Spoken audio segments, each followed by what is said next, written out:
मैं बनना चाहूँ जैसा पर शायद सपनों में, मैं उड़ना चाहूँ जैसा पर शायद सपनों में।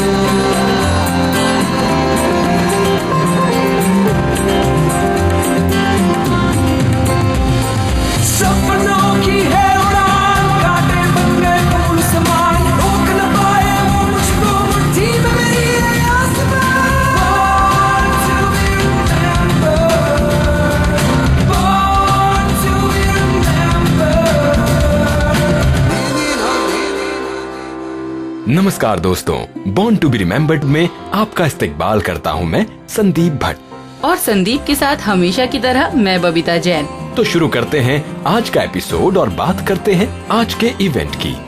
आज का जो इवेंट है ना, उसके लिए हमें समुद्र की गहराइयों में गोते लगाने पड़ेंगे।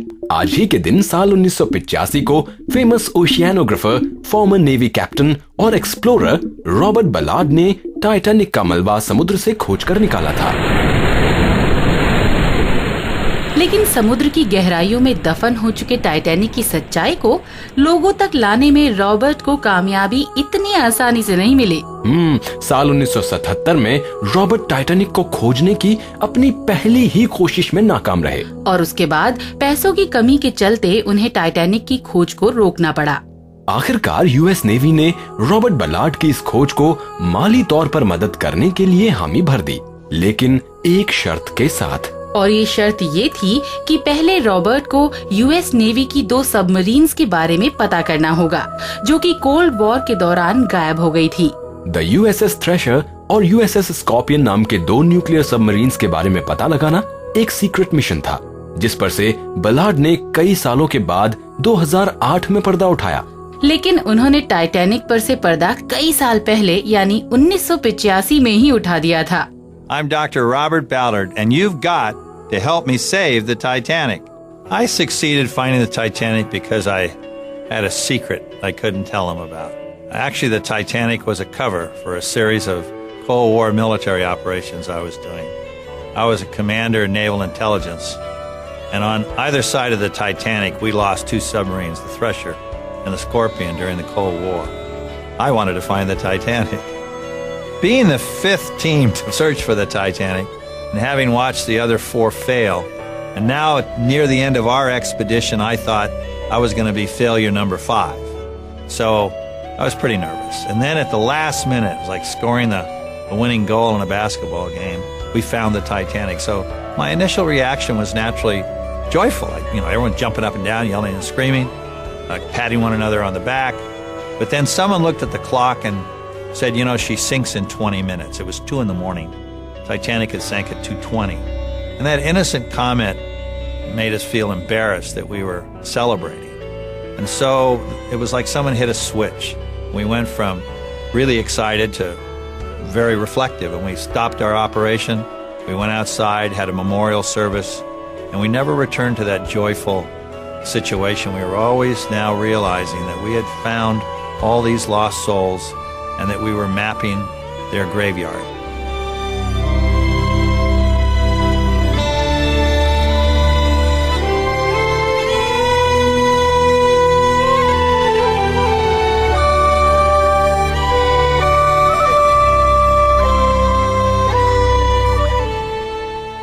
उन्नीस 1912 में जो टाइटैनिक दुनिया का सबसे खूबसूरत और आलीशान जहाज बनकर अटलांटिक ओशन में उतरा था, वही सालों बाद समुद्र में रहने वाले मछलियों का आशियाना भी बन चुका था। टाइटैनिक के मलबे की हालत इतनी खराब हो चुकी थी कि उसे समुद्र से बाहर ला पाना लगभग नामुमकिन था। आज भी टाइटैनिक समुद्र की गहराइयों में अपने अंदर न जाने कितनी कहानियां समेटे हुए है। उसकी अनसुलझी कहानियों को तो हम नहीं सुलझा सकते, लेकिन हाँ, रॉबर्ट बलार्ड का हम शुक्रिया जरूर अदा कर सकते हैं कि उन्होंने हमें टाइटैनिक की सच्चाई से रूबरू करवाया।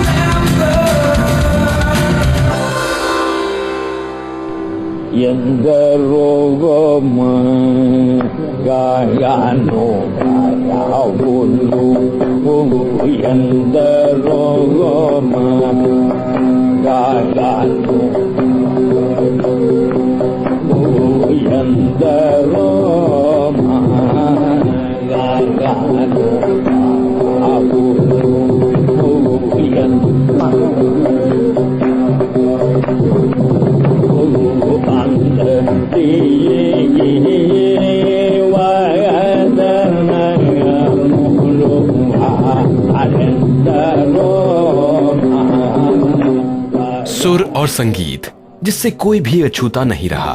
कई लोगों ने इसे अपनी जिंदगी ही बना लिया है। ऐसे ही एक कला के पुजारी थे चेम्बई वैद्यनाथ भगवतार, जिनका आज जन्मदिन है और जिनकी मधुर आवाज में अभी हमने ये गाना सुना।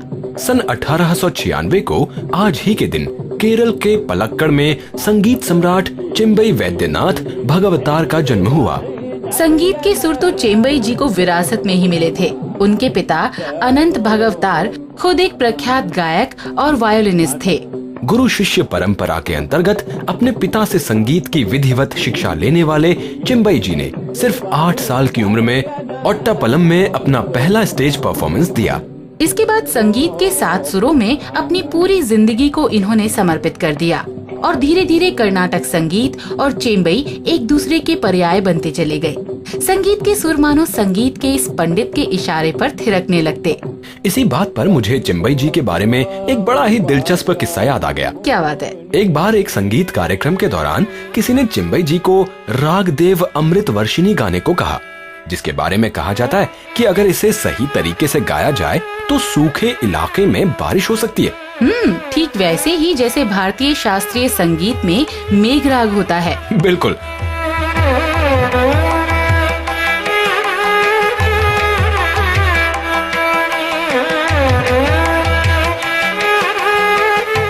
और इस राग देव अमृत वर्षिणी के सुर चेम्बई जी ने कुछ इस तरह से लगाए कि चिलचिलाती गर्मी के मौसम में भी बादल घिराए और राग खत्म होते होते वहाँ मूसलाधार बारिश भी शुरू हो गई।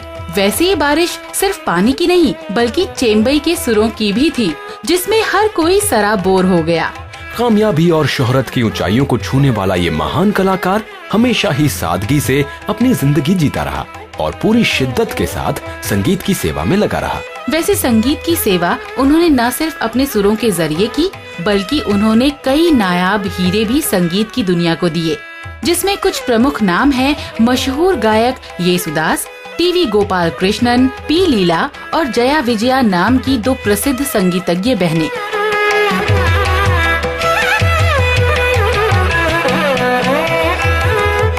हमेशा युवा लोगों को संगीत के क्षेत्र में बढ़ावा देने वाले चेम्बई के बारे में कहा जाता है कि उनके दोस्त टी.जी. कृष्णा अय्यर ने मलयालम में कुछ कृतियां रची थी, जिसे अपने सुरों से चेम्बई ने कुछ इस खूबसूरती से संगीत में पिरोया कि वो अमर हो गए और चेम्बई के कामयाबी की किताब में एक और पन्ना रच गया।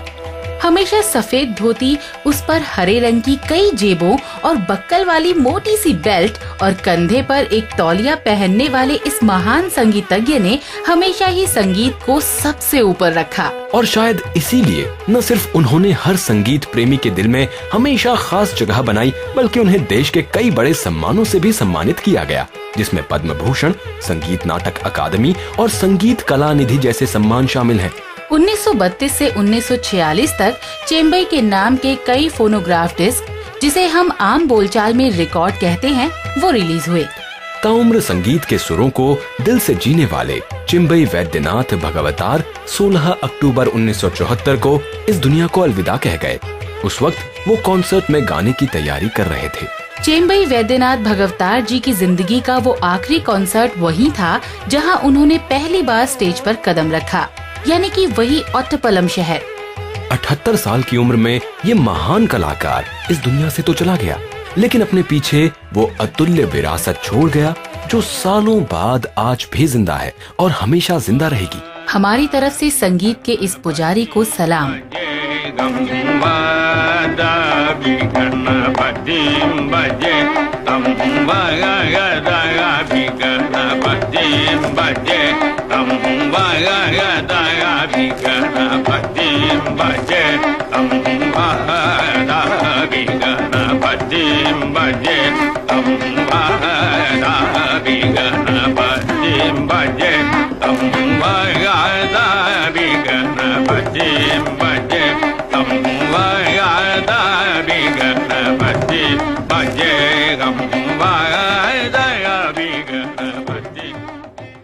और अब बात टार्जन की। ये आवाज तो आप जरूर पहचान गए होंगे और इस आवाज को सुनकर आप में से काफियों की बचपन की यादें ताजा हो गई होंगी। कभी फीचर फिल्म तो कभी कार्टून फिल्म्स में हम सब ने टार्ज़न की आवाज और उनके अजब गजब कारनामे तो जरूर देखे होंगे। तो आज बात इसी टार्ज़न को बनाने वाले लेखक की, क्योंकि आज जन्मदिन है उनका, जिन्होंने टार्ज़न को बनाया और इस अनोखे सुपर हीरो को हमसे रूबरू करवाया। हम बात कर रहे हैं एडगर राइस बरोज की। आज ही के दिन साल 1875 को शिकागो में इनका जन्म हुआ। वैसे ये एक ऐसे राइटर थे जिन्होंने लिखने की शुरुआत शौक या पैशन में नहीं बल्कि मजबूरी में करी थी। आर्मी से लेकर रैंच तक, अकाउंटेंट से लेकर कैंडी सेल्समैन तक, और कैंडी सेल्समैन से लेकर पेंसिल शार्पनर बेचने तक के काम में अपना हाथ आजमाने के बाद बुरे हालातों के बीच अपनी हिम्मत को संजोने की कोशिश करते हुए एक दिन एडगर की नजर एक मैगजीन पर पड़ी। उस पर छपी एक फिक्शनल स्टोरी देखने के बाद एडगर के दिमाग में ख्याल आया कि if people are paid for writing such rot, I can write something just as रॉटन।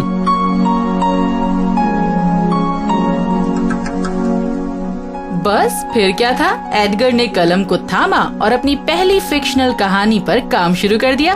और साल 1911 में उन्होंने अपनी पहली कहानी लिखी, जो कि पर्सी लॉवेल की थियरीज पर आधारित थी, जिसका टाइटल था under the moons of Mars.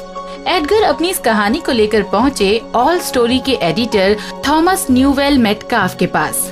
Edgar की ये पहली कहानी 6 हिस्सों में प्रकाशित हुई और उन्हें अपनी इस पहली ही कहानी के लिए मिले पूरे $400, जो कि आज से 100 साल पहले काफी बड़ी रकम थी।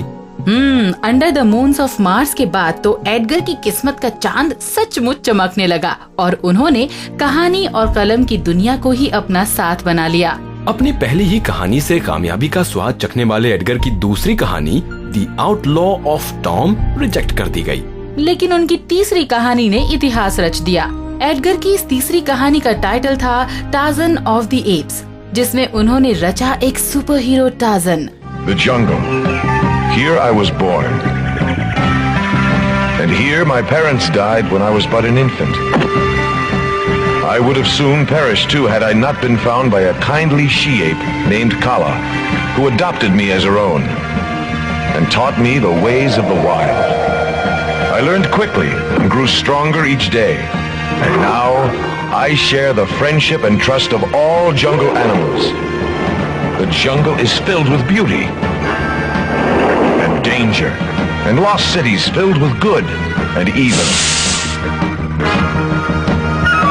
This is my domain, and I protect those who come here.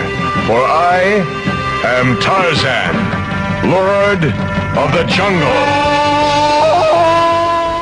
Edgar को इस कहानी के लिए ऑल स्टोरी ने पे किए $700। ये तो सिर्फ पहला कदम था जंगल में रहने वाले सुपर हीरो टार्ज़न का।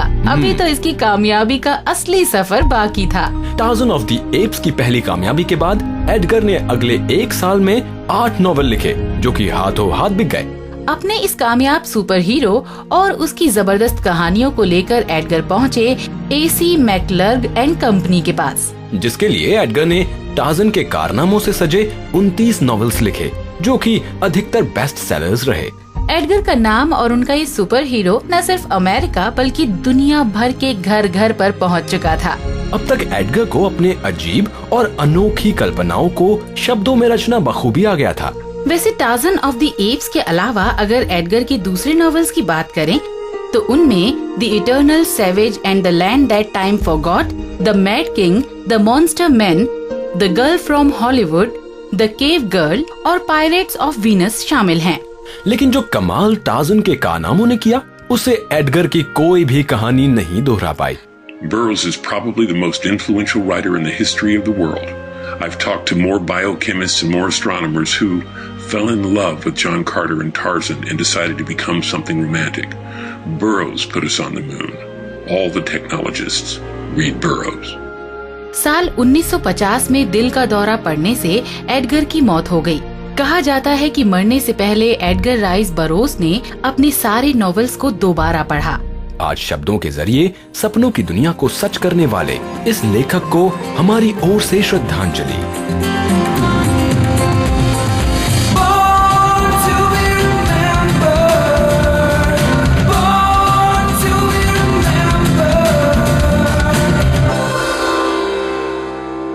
शब्दों से कहानियों को रचने वाले लेखक के बाद अब बात अपनी सोच और कल्पनाओं से बड़ी बड़ी इमारतों को डिजाइन करने वाले एक बेमिसाल आर्किटेक्ट और प्लानर की। हम बात कर रहे हैं चार्ल्स कोरेया की, जिनका आज ही के दिन साल 1930 को सिकंदराबाद में जन्म हुआ। मुंबई से अपनी शुरुआती पढ़ाई खत्म करने के बाद चार्ल्स अमेरिका चले गए, जहां उन्होंने आर्किटेक्चरल इंजीनियरिंग की पढ़ाई की। यूनिवर्सिटी ऑफ मिशिगन और MIT से अपनी पढ़ाई पूरी करने के बाद चार्ल्स साल 1955 में अपने देश भारत वापस आ गए। उस वक्त 25 साल के इस नौजवान ने बतौर आर्किटेक्ट नौकरी करने से बेहतर इंडिपेंडेंट प्रैक्टिस करना सही समझा।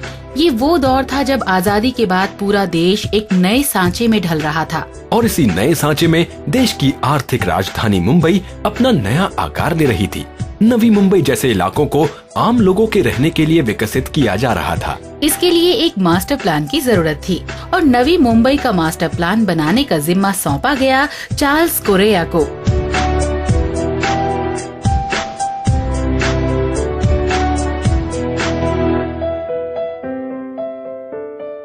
वैसे तुम्हें पता है बबीता कि चार्ल्स ने सबसे ज्यादा काम महानगरों में रहने वाले गरीब तबके के लोगों के लिए किया, जो हर दिन एक अदद घर के लिए जूझते रहते थे। उनकी कम लागत में अच्छा घर बनाने की काबिलियत का ही नमूना है अहमदाबाद का ट्यूब हाउस। लोकल आर्किटेक्चर और वहाँ के वातावरण के अनुसार बनाए गए इस ट्यूब हाउस के डिजाइन ने चार्ल्स को एक नई पहचान भी दी।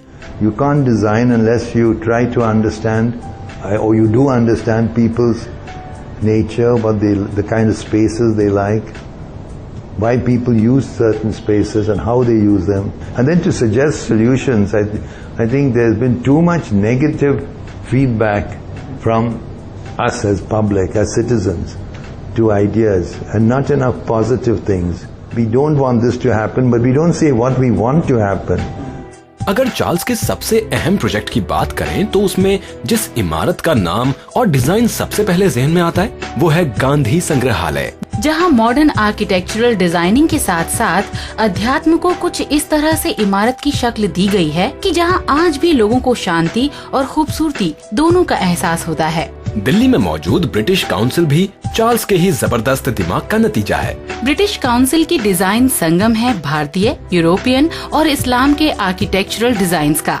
जयपुर में मौजूद जवाहर कला केंद्र चार्ल्स की आर्किटेक्चरल सोच और समझ का ऐसा बेजोड़ नमूना है, जिसने चार्ल्स को देश के सबसे बेहतरीन आर्किटेक्ट्स की फेहरिस्त में सबसे ऊपर लाकर खड़ा कर दिया है। हमारे सौर मंडल के 9 ग्रहों से सजे जवाहर कला केंद्र को आज भी भारत में मॉडर्न आर्किटेक्चर की सबसे नायाब इमारतों में शुमार किया जाता है।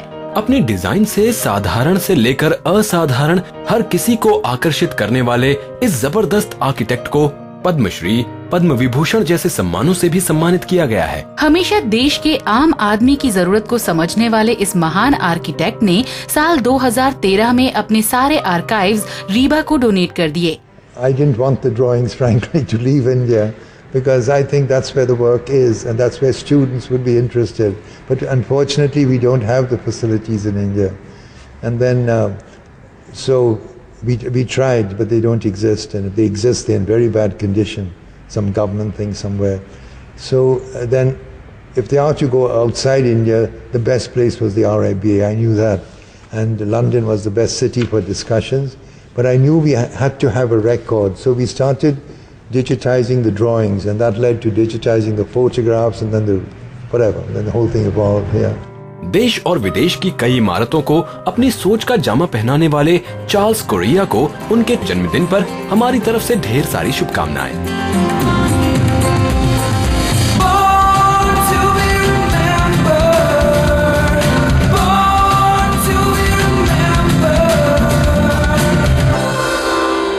अब बात एक ऐसी खेल की जो कि खेल के साथ साथ ग्लैमर, फैशन, शोहरत और ढेर सारे पैसों का दूसरा नाम माना जाता है। हम बात कर रहे हैं फुटबॉल की। बात फुटबॉल और उसके एक ऐसे खिलाड़ी की जो इन सारी चीजों से दूर अपने खेल में खोया रहता था। अब हम आपको बताने जा रहे हैं शैलेंद्र नाथ मन्ना की, जिन्हें आमतौर पर लोग शैलेन मन्ना के नाम से भी जानते हैं। 1 सितंबर 1924 को बंगाल के हावड़ा शहर में शैलेन का जन्म हुआ। बंगाल यानी कला और फुटबॉल के दीवानों की दुनिया। ऐसे में फुटबॉल के जादू से शैलेन भी नहीं बच पाए और फुटबॉल के मैदान में अपने इस खेल का कमाल दिखाने लगे।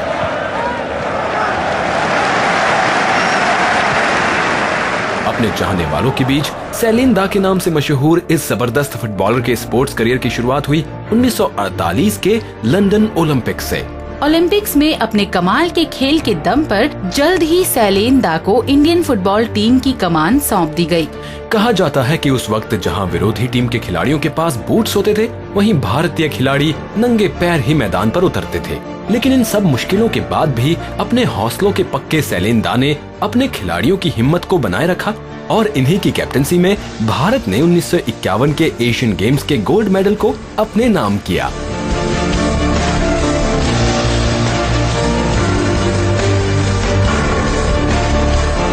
फुटबॉल टीम में बतौर डिफेंडर जगह बनाने वाले इस महान खिलाड़ी ने अपने खेल के जौहर फुटबॉल के कई अलग मुकाबलों में दिखाए।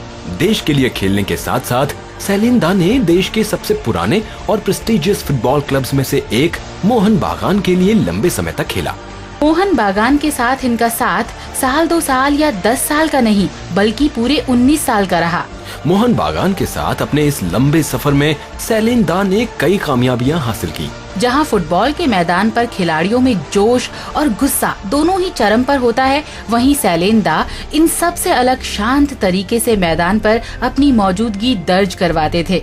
एक साधु की तरह उनके इसी शांत स्वभाव के चलते उन्हें कभी भी अपने साथी खिलाड़ी या खेल के मैदान पर चीखते चिल्लाते नहीं देखा गया। सैलिन दा के बारे में सबसे बड़ी बात ये है कि उन्होंने कभी भी खेल के दौरान फाउल नहीं किया। सच में फुटबॉल जैसे खेल में इतनी शांति से इस खेल को खेलकर और जीतकर सैलिन दा ने अपनी एक बिल्कुल ही अलग पहचान बनाई। उनकी ये शालीनता सिर्फ खेल के मैदान पर ही नहीं बल्कि असल जिंदगी में भी दिखती थी। तभी तो जब सैलिन दा ने आखिरी सांसें ली तो उनकी अंतिम यात्रा में कई हजार लोगों का हुजूम इकट्ठा हो गया। I think it's a biggest loss in Indian football, because not just on the field, but he's one of the most gentlemen. I think he was not just great footballer, but for me, great human being as well. Because every time I mean, Jokun or Manna Da Sadi dekhe chalo, he was such a perfect gentleman, and every time he was very positive. He was always supportive towards the current football players in every possible way. Senior most and the greatest footballer of the country, he was also a nicest gentleman. Whenever we wanted to take any sort of help from him, he was very positive in providing help, and whether it is a small match or a big match, he doesn't bother. Anywhere he is invited if he has got time. ये शानदार विदाई सिर्फ एक सफल खिलाड़ी की नहीं बल्कि एक सफल इंसान की भी थी। हमारी तरफ से बुलंद हौसले और मजबूत जज्बे वाले इस महान खिलाड़ी को बॉर्न टू बी रिमेम्बर्ड की तरफ से इनकी जयंती पर सलाम।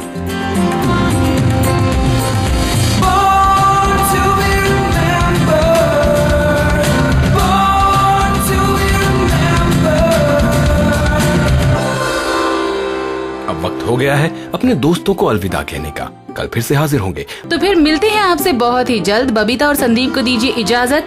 नमस्कार। मैं बनना चाहूँ जैसा पर शायद सपनों में, मैं उड़ना चाहूँ जैसा पर शायद सपनों में।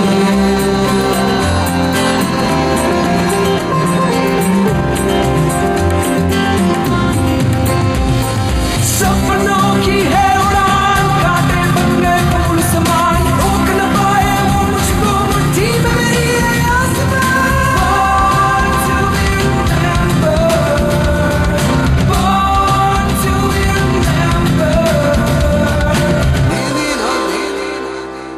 इस कार्यक्रम के कार्यकारी निर्माता जैनेंद्र सिंह,